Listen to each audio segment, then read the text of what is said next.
Assalamualaikum warahmatullahi wabarakatuh. Dulur ngarit, dulur timpal, bos-bosku sekalian, jumpa lagi dengan saya Yudi Hartanto, paramedis veteriner. Pada kesempatan kali ini kita akan membahas timbulnya atau munculnya benjolan pada gelambir leher bagian bawah pada sapinya Mas Hendri Bedeng 55 Kating. Baiklah dulur timpal, dulur ngarit, bos-bosku sekalian, sebelum kita lanjutkan ke pembahasan apa itu sebenarnya yang terjadi dengan timbulnya benjolan pada gelambir tersebut dan bagaimana cara penanganannya, juga bagaimana dengan hasilnya, maka sebelumnya jangan lupa untuk subscribe dulu, like, komen, dan share video-video di channel pembelajaran kita bersama ini demi terwujudnya pembelajaran kita dalam meningkatkan pengetahuan dan kemampuan kita dalam beternak. Dulur sekalian, setelah mendapat pemberitahuan melalui telepon, kita bertandang ke kandang Mas Hendri lalu melakukan pemeriksaan terhadap sapi beliau. Dari hasil pemeriksaan sapi beliau, kita dapati gelambir telah membengkak dengan penimbunan cairan yang cukup lumayan besar, dan penimbunan cairan tersebut terjadi pada hampir semua bagian kulit bagian bawah pada ternak beliau, dimulai dari bawah dagu hingga depan bagian ambing. Hampir seluruh bagian bawah kulit di area tersebut terjadi penimbunan cairan. Selain itu, kita dapati juga nafsu makan yang mulai menurun dengan kondisi fisik yang mulai menurun juga.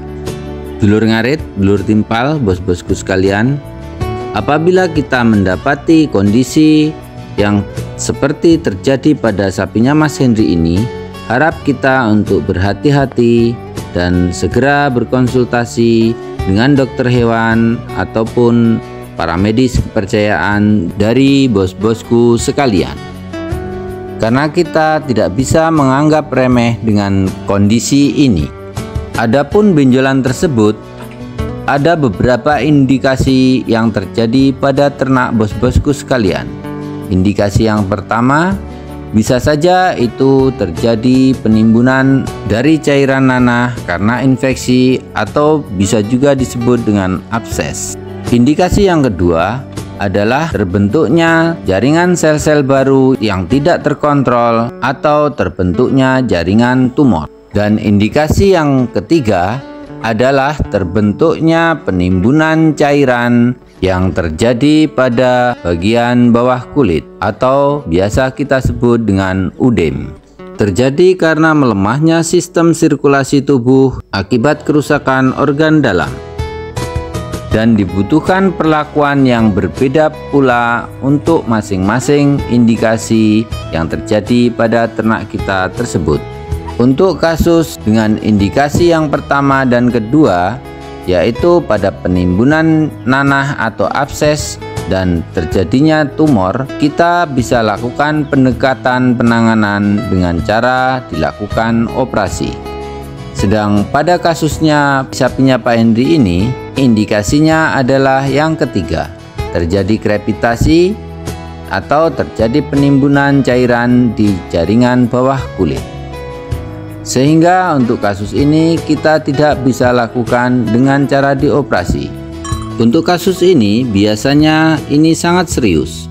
Sudah terjadi kerusakan pada organ-organ dalamnya. Bisa jadi itu karena terjadinya kerusakan pada ginjal, jantung, atau terjadi komplikasi. Sudah terjadi kerusakan pada organ hati yang biasanya disebabkan oleh adanya infestasi dari Fasciola hepatica yang sudah kronis. Karena adanya permasalahan atau lemahnya organ-organ dalam tersebut, sehingga itu menyebabkan terjadinya sirkulasi dari peredaran darah dan cairan yang tidak lancar, sehingga terjadi penimbunan cairan yang terjadi di bawah kulit. Lalu timbul pertanyaan, kira-kira apa yang bisa menjadi faktor penyebabnya? Faktor penyebabnya bisa karena kurang tercukupinya unsur nutrisi dari pakan yang kita berikan, atau bisa juga terjadi investasi atau masuknya benda asing ke dalam tubuh ternak melalui sistem pencernaan seperti jarum, paku, atau benda-benda tajam lainnya. Bisa juga dikarenakan adanya benda-benda asing seperti kain, plastik, dan lainnya. Apabila yang menjadi penyebabnya itu adalah faktor penyakit, misalnya karena adanya infeksi dari bakteri yang menginfeksi organ dalam seperti paru-paru, dan atau karena investasi dari cacing hati atau Fasciola hepatica, kita bisa bantu dengan melakukan pengobatan.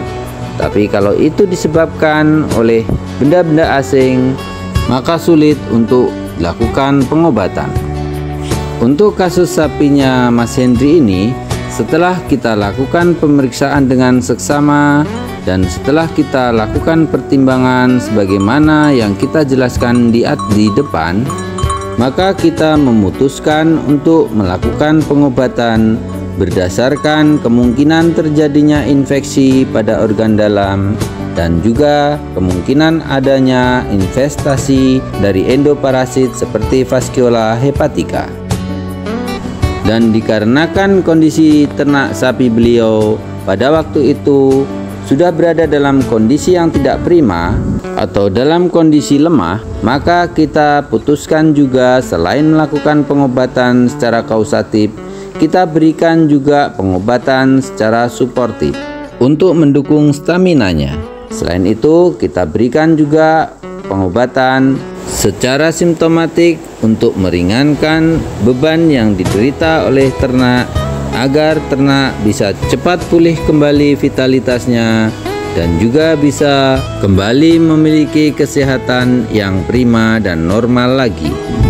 Alhamdulillah, setelah 1 bulan waktu berlalu dari proses pengobatan ini, sapi Mas Hendri bisa kembali pulih normal lagi sebagaimana yang bisa kita lihat di video ini.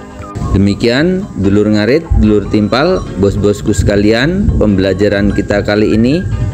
Jadi kami tekankan, kami pesankan sekali lagi, jangan anggap remeh permasalahan yang terjadi pada ternak kita. Segera konsultasikan dengan dokter hewan dan para medis kepercayaan dulur-dulur sekalian demi segera bisa teratasinya permasalahan yang terjadi pada ternak kita, sehingga kita bisa menghindari kerugian yang mungkin terjadi yang akhirnya bisa memaksimalkan keuntungan dari usaha ternak kita. Ingat, pencegahan lebih baik daripada pengobatan. Pengobatan yang benar, tepat, dan berhasil lebih baik dan lebih menguntungkan daripada pembiaran atau pengobatan asal-asalan, bahkan terjadi keterlambatan penanganan dan pengobatan yang mengakibatkan kematian dan kerugian lebih besar. Lindungi usaha kita.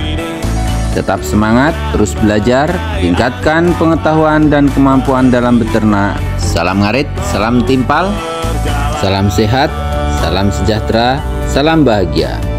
Saya Yudi Hartanto, para medis veteriner, senang bisa berbagi, semoga bermanfaat. Sampai jumpa di video-video lainnya. Wassalamualaikum warahmatullahi wabarakatuh.